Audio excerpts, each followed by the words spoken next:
In this video, I'm taking you to the 10 most beautiful spots in Guatemala. Bienvenidos a Guatemala. Sí. Bienvenidos a Guatemala.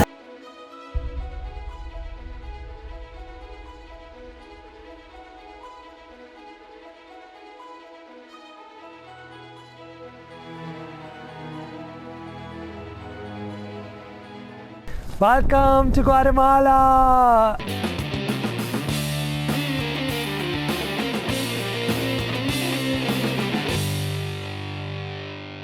Top things to do in Guatemala. It's a stunning country. I mean, just look behind me. This is Lake Atitlan, by the way. Did you know Guatemala has 37 volcanoes? And one of them is my absolute favorite. I'm not going to tell you which one. It's very hard to pick top 10 things to do in Guatemala, but choose I must. These are not in any specific order, and I've tried to put in as much as possible. One thing I would say is I haven't included any beaches, but they have both Pacific beaches, which are like good for surfing, black beaches, or on the Atlantic side, which are white sand beaches on the Livingston. So if you want to do beaches, you could have a pick of those. Otherwise, these are my top 10 things to do in Guatemala. Let's go.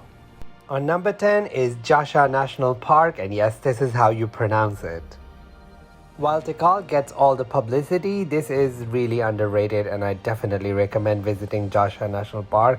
Whenever you visit, there are tons of really beautiful places here, including obviously the pyramids and a lot of other really useful information that I got when I went on a tour. But the highlight of the entire thing is watching the sunset over this pyramid. There's Lake Yaxha, which is located within the national park. It is actually quite a huge park, and you only get to see a small portion of it. I did this as a half-day trip from Flores, and it was really easy to get the tickets. Just walk into any tour operator and they will be able to hook you up. It's a pretty standard offering there, but I would definitely recommend not missing this at any cost. So beautiful here, unbelievable. I'm so happy I didn't skip Yaxha. Wow. Guatemala is blessed with beaches, whether it is on the Pacific side, where you get to see more volcanic black sand beaches, or on the Atlantic side, where you get to see more white sand beautiful beaches. Since I was coming from El Salvador and got to see quite a few beaches on the Pacific side, and I was heading to Belize afterwards for the Atlantic beaches, I didn't do any in Guatemala itself. But this is a fairly good representation of what they look like, because these are beaches from Belize as well as El Salvador, which are immediate neighbors of Guatemala. Number 8 on this list is the Mayan Nose, and this is located at Lake Atitlan. Have some feisty residents. How cute! While most people go up there for a sunrise, I would definitely recommend going there a bit later, and please go with someone, because apparently it's not safe, although I didn't feel it. It was pretty deserted though.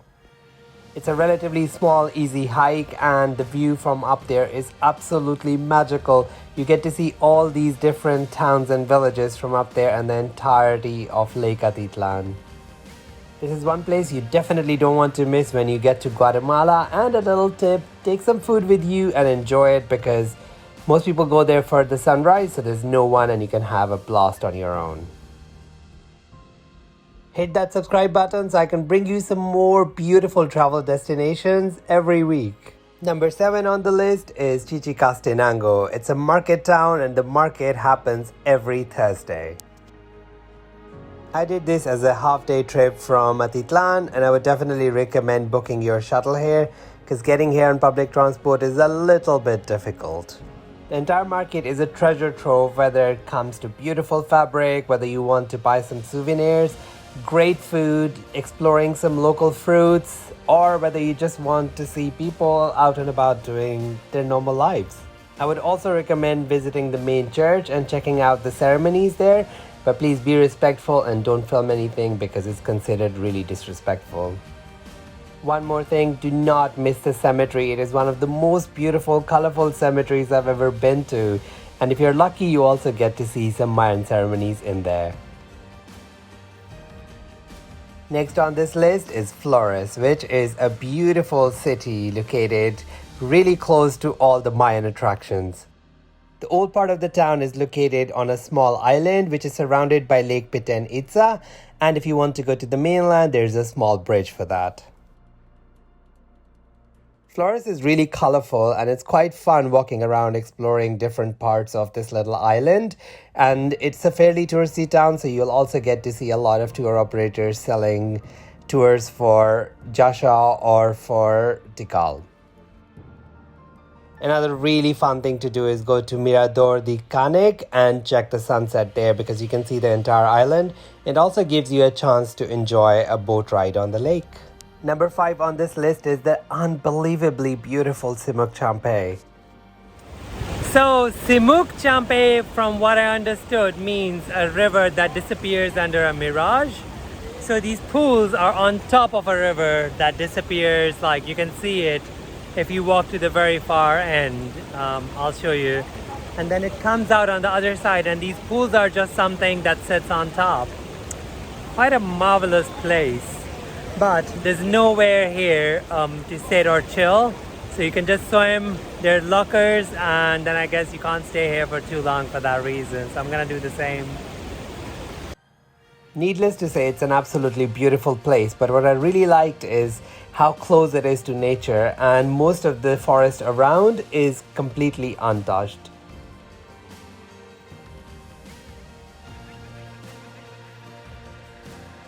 But that doesn't mean it's boring in any way, because I got to do tubing on the river, which was really fun and I'd never done that before.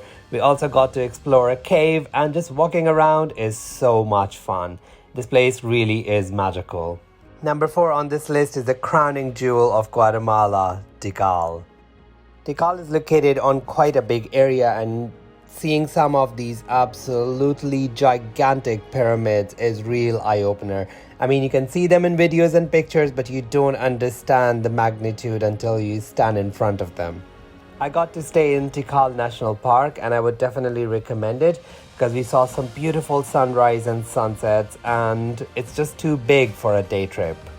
This is the national tree of Guatemala, and because the roots, the branches kind of look the same, the Mayans thought the trunk in the middle was the road between the underworld and the heavens. I was also lucky enough to see a Mayan ceremony and be part of it, and let me tell you, it is a really spiritual experience, one that I would never forget. I have made separate videos for all these places with tons of useful information, so check out my Guatemala playlist, the link is above.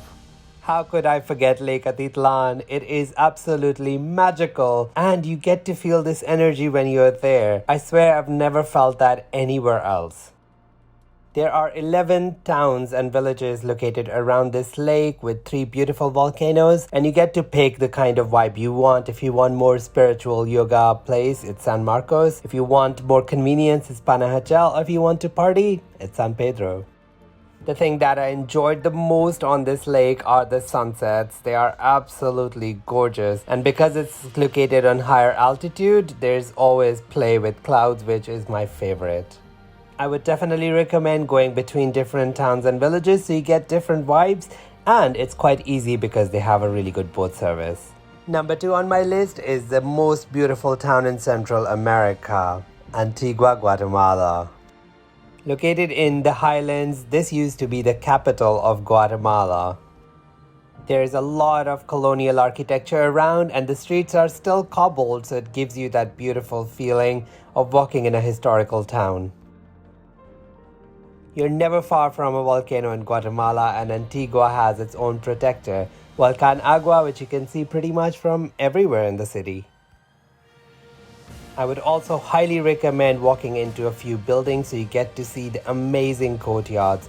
Some of them are absolutely divine and really beautifully curated. Number 1 on this list is Acatenango and Fuego volcanoes. It is a pretty difficult hike, and it takes somewhere from 4 hours to 6 hours to get up there, but it is totally worth it. Before this, I'd never done a multi-day hike, but I was so amazed when I woke up in the middle of the night and I saw Volcan Fuego erupting. It goes pretty much every 20 minutes and it gives you the show that you will never forget. I mean, I didn't sleep the whole night. We sat by the fire and just saw this volcano erupting again and again and again, and you just don't get bored. I also got to experience a magical sunrise, and I would recommend keeping the next 2 days a little bit free because yeah, your legs will need that rest.